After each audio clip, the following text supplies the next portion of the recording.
ज्याचे असं विचार ऐकले आणि त्यांना देशाच्या दुःखामध्ये मोठ्या मोठ्याने तुम्ही विजय केले ते डॉक्टर मुनकुले, शिवप्रकाश भोसले या ठिकाणी उपस्थित असलेले श्री राहुल कलाचे, सुलक्षणा श्रीवान, शहराचे अध्यक्ष तुषार कामते, सचिन जयंत शिंदे, कार्याध्यक्ष देवेंद्र तायडे, विद्यार्थ्यांचं नेतृत्व करणारे सहकारी सुनील गव्हाणे, प्रदेश कार्याध्यक्ष युवकांचे रविकांत बर्फे, महिला अध्यक्ष ज्योती निंबाळकर, युवक अध्यक्ष विद्यार्थी आयुष्य, अन्य सगळ्या ज्या शाखा आहेत त्यांचे पदाधिकारी आणि उपस्थित सहकारी बंधू गेले. बऱ्याच दिवसातून आज तुम्हाला लोकांच्या समोर सुसंवाद करण्याची संधी मला मिळाली. पिंपरी चिंचवड एक आगळी वेगळी नगरी आहे. एक काळ असा होता की अनेक खेडी शिवारामध्ये शेती आणि त्या शेतीची इमान राखणारा शेतकरी हे सगळं चित्र त्या ठिकाणी होतं. 1960 साली महाराष्ट्र राज्याची निर्मिती झाली आणि यशवंतराव चव्हाणांच्या सारखं नेतृत्व आलं. या नेतृत्वाने या पिंपरी चिंचवडचा चेहरा बदलता कसा येईल या दृष्टिकोनातून पावले टाकले. नव्या पिढीला फारसं माहीत असेल पण जुनी पिढी ही जाणकार आहे की हा चेहरा बदलण्याच्यासाठी अण्णासाहेब मगर यांच्यासारखं व्यक्तिमत्व आलं. इथल्या नेतृत्वाची जबाबदारी घेतली आणि हळूहळू ही नगरी बदलायला लागली. चव्हाण साहेबांची इच्छा होती एकेकाळी मुंबई ही देशाची औद्योगिक राजधानी होती. जे काही असेल ते कारखाने मुंबईमध्ये होते. मुंबई हे कष्टकऱ्यांचं शहर होतं. ही स्थिती बदलावी हा निकाल त्यावेळेच्या मुख्यमंत्र्यांनी केला आणि मुंबई ही आर्थिक क्षेत्राची नगरी व्हावी आणि औद्योगिकरण हे पुण्याच्या बाजूला जावं असा विचार त्यांनी कृतीमध्ये आणला. यादी टाटा, कमलनाथ बजाज, वसंतराव वैद्य अशी अनेकांची नावं घेता येत की त्यांना चव्हाण साहेबांनी प्रोत्साहित केलं आणि कारखानदारी या ठिकाणी उभी करायचा कार्यक्रम हातावरती घेतला. मला आठवत आहे की तेलकवचा एक कारखाना झाला ते इथलं चित्र बदलायला लागलं आणि हळूहळू ही औद्योगिक नगरी महाराष्ट्राची एक अत्यंत महत्त्वाची नगरी आहे. इथे कष्ट करण्याच्यासाठी उत्पादन तयार करण्याच्यासाठी महाराष्ट्राच्या कानाकोपऱ्यातलं लोक आले. हे शहर असं आहे की इथं प्रत्येक जिल्हा आहे. तुम्हाला कोल्हापूर दिसेल, तुम्हाला सातारची संघटना दिसेल, तुम्हाला खानदेशाची संघटना दिसेल, तुम्हाला मराठवाड्याची संघटना दिसेल, तुम्हाला विदर्भातल्या सहकाऱ्यांची संघटना दिसेल. महाराष्ट्राच्या कानाकोपऱ्यातलं नवी पिढी या ठिकाणी कष्ट करण्याच्यासाठी आली आणि त्यांच्या घामातून हे शहर बदललं. हजारो हातांना काम त्या ठिकाणी मिळालं. आमच्या सगळ्यांच्या काळामध्ये आम्ही थोडं धोरणाचं बदल करून काही पावलं टाकायला सुरुवात केली. दिवस सगळं लक्ष उद्योगाचं पिंपरी चिंचवड पुरतं सीमित ठेवून चालणार नाही. इथं प्रोत्साहन दिलं, पण याबरोबरच माझ्याकडे राज्याची जबाबदारी होती. त्याला एक महत्त्वाचा निकाल मी घेतला आणि तो निकाल म्हणजे एकेकाळी मुंबई ही उद्योग लागली, नंतरच्या काळामध्ये पिंपरी चिंचवड ही उद्योग लागली.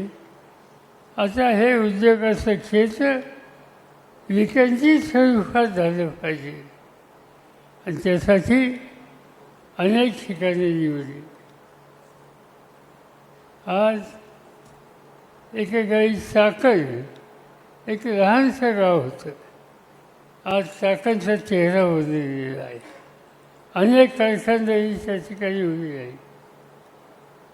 मला आठवत आहे की एक दिवशी मी नगरवरून पुण्याला येत होतो आणि रांजणगावचा गणपती याचं दर्शन घेतल्याच्या नंतर समोर सगळी फरीक जळली होती.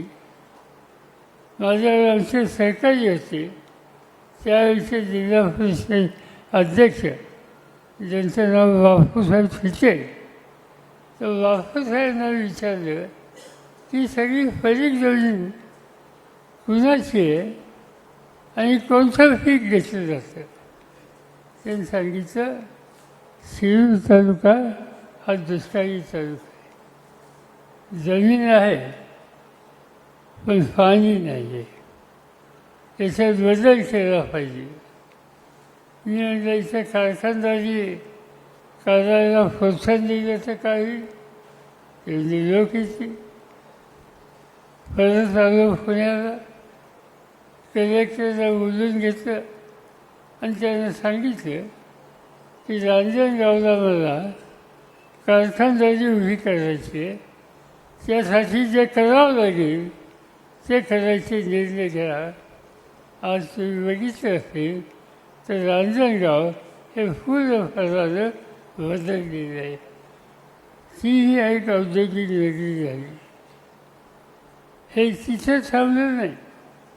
सासवडला उद्योग झाले, जेजुरीला उद्योग झाले, बारामतीला उद्योग झाले, खाली इंदापूरला उद्योग झाले, इकडे सिल्वरला उद्योग झाले. हे पिंपरी चिंचवडच्या आजूबाजूला कारखानदारीचं जाळं हे उभं करण्याच्या संबंधीचं काम अवघड लोकांनी केलं आणि त्याच्या पाठीमागं एक विकासाचा दृष्टिकोन होता आणि त्या दृष्टिकोनाला खऱ्या अर्थानं प्रेरणा कुणी दिली असेल सुरुवातीला तर ती पिंपरी चिंचवडनी ह्या प्रेरणा दिली आणि त्यामुळं आपला चेहरा बदललेला दिसतोय. आज स्थिती वेगळी आहे. आज हे शहर वाढलं, शहराचं चित्र बदललं, पण इथलं समाजकारण, इथलं राजकारण याच्यामध्ये अधिक लक्ष घालण्याची गरज आहे. अनेक वर्ष हा सगळा परिसर तुमच्या माझ्या विचाराच्या लोकांचा परिसर होता. याचं नेतृत्व मगाशी मी सांगितलं त्याप्रमाणे अण्णासाहेब वगैरेंनी केलं, डॉक्टर महाजननी केलं. नंतरच्या काळामध्ये आम्ही लोकांनी लक्ष घातलं. नंतरच्या काळामध्ये रामकृष्ण मोरे आणि काही सहकाऱ्यांनी लक्ष घातलं. अशा अनेकांची नावं घेता येतील. या सगळ्यांनी या शहराचा चेहरा हा बदल देण्यासाठी खर्चा खाल्ल्या, कष्ट केले आणि इथं विकास करण्याच्या उद्देशाची काळजी घेतली. आणि याच्यामागं गांधी नेहरूंचा विचार हा अत्यंत महत्त्वाचा विचार, जो काँग्रेसचा विचार म्हणून ओळखला जातो. आणि त्या विचाराने काम या ठिकाणी झालं. आज हीच विकासाची गाडी आपल्याला पुढं गतीने न्यायची. आज नवीन प्रश्न आहेत. मी काही अधिक बोलून आपल्या सगळ्यांचा वेळ घेऊ इच्छित नाही, पण अनेक प्रश्न आता नवीन झालेले आहेत. आज या शहरामध्ये 24 तास पाणी ही लोकांची मागणी आहे आणि त्या संबंधीचं लक्ष घातलं पाहिजे.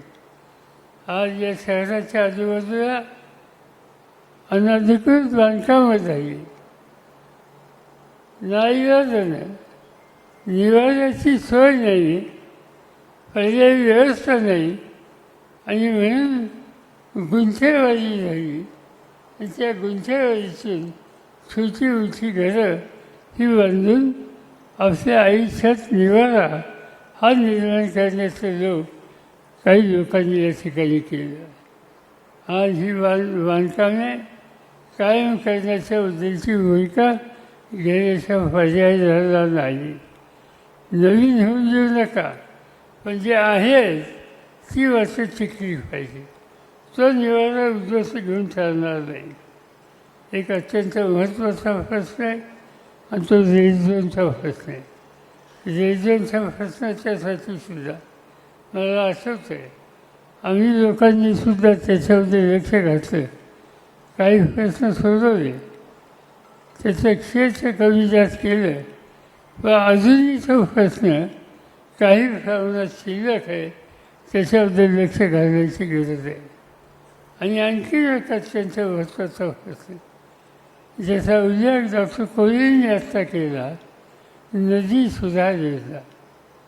मी अनेकदा जातो इथून कधी हेलिकॉप्टरने जातो, कधी रस्त्याने जातो आणि नदी बघितल्याच्या नंतर पांढरा फेस त्याचं जातो आहे हे चित्र बघायला मिळते. याचा अर्थ संबंध पाणी हे शुद्ध राहिले नाही आणि त्याचा परिणाम आजूबाजूच्या नागरिकांच्या आरोग्यावरसुद्धा होऊ शकतो आणि अतिशय चिंताजनक ही स्थिती. असे अनेक प्रश्न आज या ठिकाणी आहेत आणि हे प्रश्न सोडवायचे असतील तर एका विचारानं काम करणारं संघटन याची अत्यंत आज आवश्यकता आहे. आणि हे संघटन फक्त राष्ट्रवादी काँग्रेस पक्ष देऊ शकतो आणि त्यासाठीच आपल्याला याच्या कार्यकर्त्यांना हे लक्ष दिलं. उद्या महानगरपालिकेची निवडणूक आली, निवडणुका येतात जातात, पण त्या निवडणुकीचा परिणाम दोन गोष्टीत आपण लक्ष द्यायला लागेल. एक नवीन नेतृत्वाची फळी ही तयार करणं आणि त्या नव्या नेतृत्वाच्या फळीमधून विकासाच्या संबंधीचं कामकाज हे उभं करणं याच्यात लक्ष आज या ठिकाणी घालावं लागेल. नगरपालिका, महानगरपालिका अनेक वर्ष काँग्रेसच्या विचारामध्ये, गांधी, नेहरू, यशवंतराव चव्हाण यांच्या विचारामध्ये होती. मध्यंतरी काही गडबड झाली आणि भाजपची सत्ता या ठिकाणी आली. मी काही त्याच्या द्यासाठी खोलून बोलू इच्छित नाही, पण आज हे चित्र आपल्याला बदलायचं आणि हे बदलायचे त्याचं कारण विकासाच्या कामाला गती द्यायची, या नगरीचा लौकिक कायम ठेवायचा आहे, नागरिकांचे राष्ट्र प्रश्न सोडवायचे आणि नव्या पिढीला एक प्रकारचे प्रेरणा मिळेल अशा प्रकारची कामगिरी आज या भागामध्ये आपल्याला करायची आहे. आणि ते करायचं असेल तर संघटन मजबूत असलं पाहिजे. सदुचार बरेच झाले, काही लोक गेले, नवीन काही लोक येत आहेत. गेले त्याची चिंता करू नका. अनेक वेळी लोक होत आहेत. माझ्या आयुष्यामध्ये अनेकदा अशा गोष्टी या मला पाहायला लागल्या. मला आठवतं आहे की 1978 साली मी राज्याचा मुख्यमंत्री होतो. 80 साली आमचं सरकार बरखास्त झालं आणि बरखास्त झाल्याच्या नंतर निवडणुका झाल्या. या निवडणुकीमध्ये राष्ट्रवादी काँग्रेसचे 70 आमदार निवडून आले आणि 70 आमदार निवडून आल्याच्या नंतर 1-2 महिन्यांनी मी काही कामाच्यासाठी इंग्लंडला गेलो. 10 दिवस तिथं होतो. त्या 10 दिवसात तिथं तिरस्कार झाला. त्या 70च्या पैकी 6 सोडून बाकी सगळ्यांनी पक्ष सोडला. मला असं आश्चर्य वाटलं. लोकांनी एवढा पाठिंबा दिला, कार्यकर्त्यांनी कष्ट केली आणि निवडून आलेले आमदार पक्ष सोडून गेले. मी काही चिंताग्रस्त झालो नाही. पुन्हा लक्ष घातलं, लोकांशी संपर्क वाढवला. 5 वर्षाची निवडणूक आली. जे सोडून गेले त्याचे 90% लोकांचा पराभव झाला. आणि पुन्हा एकदा 71 लोक या ठिकाणी निवडून आले महाराष्ट्राच्या विधानसभेमध्ये. आणि राष्ट्रवादी पक्ष हा एक महत्त्वाचा पक्ष झाला लोकांचे प्रश्न सोडवायला उपयुक्त झाला. माझी तुम्हाला विनंती आहे की कोण आला कोण गेला याची काहीच चिंता करू नका. लोक छान आहेत. हा या देशातली लोकशाही ही जी टिकली आहे ती आमच्यासारख्या नेत्यांच्यावर नाही. ही लोकशाही टिकली सामान्य माणसाच्या सामुदायिक शहाणपणात, त्याच्या एकीतून आज ही टिकली आहे. आणि त्यामुळे सामुदायिक माणसाचं शहाणपण याचा सन्मान करणं, त्याच्यावर उभं राहणं हे काम तुम्हाला मला सगळ्यांना करावं लागेल. आज अनेक जण वेगवेगळे विचार असतील. आत्ताच कोणते भाषण करताना सांगितलं की तुम्ही सगळ्यांना बरोबर घ्या. सगळ्यांना बरोबर घ्यायला काही चिंता असायचं कारण नाही. पण सगळे म्हणजे कोण? सगळे म्हणजे गांधी, नेहरू, चव्हाण यांचा विचार, फुले शाहू आंबेडकर यांचा विचार हा जो सगळे म्हणत असेल तसे सगळे मला मंजूर आहेत. पण सत्तेच्यासाठी भाजपबरोबर जाऊन बसायचं ही भूमिका कुणी मांडत असेल तर हा विचार काँग्रेसचा विचार नाही. आणि त्यामुळं कुणाशीही संबंध ठेवा पण भाजपशी संबंध हा काँग्रेसच्या विचारात असू शकत नाही. आणि त्यामुळं अशा पद्धतीने संधी साधू करायचं राजकारण हे आपल्याला प्रोत्साहित करायचं नाही. आणि त्या दृष्टिकोनातून पावलं हे आपल्याला टाकायचे. आज या मतदारसंघामध्ये म्हणजे असं चित्र होतं, लोकांना वाटत होतं की आता हा पक्षाला काही भविष्य आहे का नाही. पण मला अतिशय आनंद आहे की या सगळ्या काळामध्ये आपल्या सगळ्या कार्यकर्त्यांनी, विशेषतः तुषार कामते असोत, सुरेखा श्रीवंत असोत, राहुल कर्लाचे असोत, अरुण बोराजे असोत, प्रकाश मस्के असोत, अनेकांची नावं या ठिकाणी घेता येतील. देवेंद्र तायडे, नेते जयंत शिंदे, सुनील गव्हाणे किंवा रविकांत बसवे, अनेकांची नावं घेता येतील. या सगळ्यांनी या सगळ्या अस्वस्थ परिस्थितीमध्ये पुन्हा एकदा पक्षाचा झेंडा आपल्या खांद्यावर घेऊन पक्ष पुन्हा मजबूतीनं उभं करण्याचा निर्धार केला आहे. आणि माझ्या मते हा कार्यकर्त्यांचा नेतृत्वाचा संघ हा तुमच्या माझा सगळ्यांचा ठेवा आहे. आणि त्या ठेव्याच्या जोरावर आपण नक्की इथं चित्र बदलू. तुम्ही निवडणुकीची काळजी करू नका. इथं आपण सगळ्या जागा लढू. आपल्याबरोबर तुम्ही येत असेल विचारांनी, कार्यक्रमांनी, पिंपरी चिंचवडच्या हिताचं रक्षण करण्याच्या भूमिकेने जे कोणी येत असतील त्यांच्याशी नेतेमंडळी विचारविनिमय करतील. आणि शेवटी जास्तीत जास्त नवीन कार्यकर्त्यांना संधी देऊन एक नवीन नेतृत्व प्रत्येक वादात कसं तयार होईल याची काळजी ही आपल्या सगळ्यांना घ्यायची. मी तुम्हाला हा विश्वास देऊ इच्छितो. उद्याची महानगरपालिकेची निवडणूक तुम्ही चिंताच करू नका. आपण सगळ्यांना फिरीला उभं करू. भगिनींना संधी याच्यामध्ये द्या देऊ. आणि पुन्हा एकदा या ठिकाणी विचारांना काम करणाऱ्यांच्या हातामध्ये हे शहर आहे ही स्थिती निर्माण करू. मध्यंतरी या भागात या शहराच्या ज्यांनी वाचण्या केल्या, नदीच्या पलीकडे एक, नदीच्या अलीकडे, रस्त्याच्या पलीकडे, रस्त्याच्या पलीकडे, आणि नवीन व्यवसाय हा सगळं राजकारणात सुरू झालेला आपण जो इथं पाहिला. हे सगळं वातावरण स्वच्छ करायचं आहे. जसं नदी सुधार योजना त्याचा खरा पेच घालून तिथलं पाणी स्वच्छ होईल, तसंच इथं नेतृत्वाचं सुद्धा एकंदर चित्र हे स्वच्छ करायचं आहे.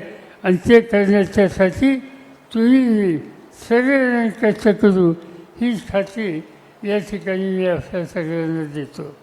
मी तुम्हाला एक विश्वास देतो की याच्यात अधिक लक्ष घालण्याचं काम मी स्वतः आणि बाकीचे सगळे सहकारी राहतील. तुम्हाला फोडकं राहणार नाही. तुमच्या सगळ्यांच्या सामुदायिक शक्तीतून आपण पुन्हा एकदा हा पक्ष या ठिकाणी बांधू शकू. माझी एकच आग्रहाची विनंती नेतृत्वाला की तुम्ही सगळ्यांना बरोबर घ्या. ओबीसींना बरोबर घ्या, कामगारांना या ठिकाणी त्यांचे प्रश्न आहेत त्याच्यात लक्ष घाला, महिलांना संधी द्या.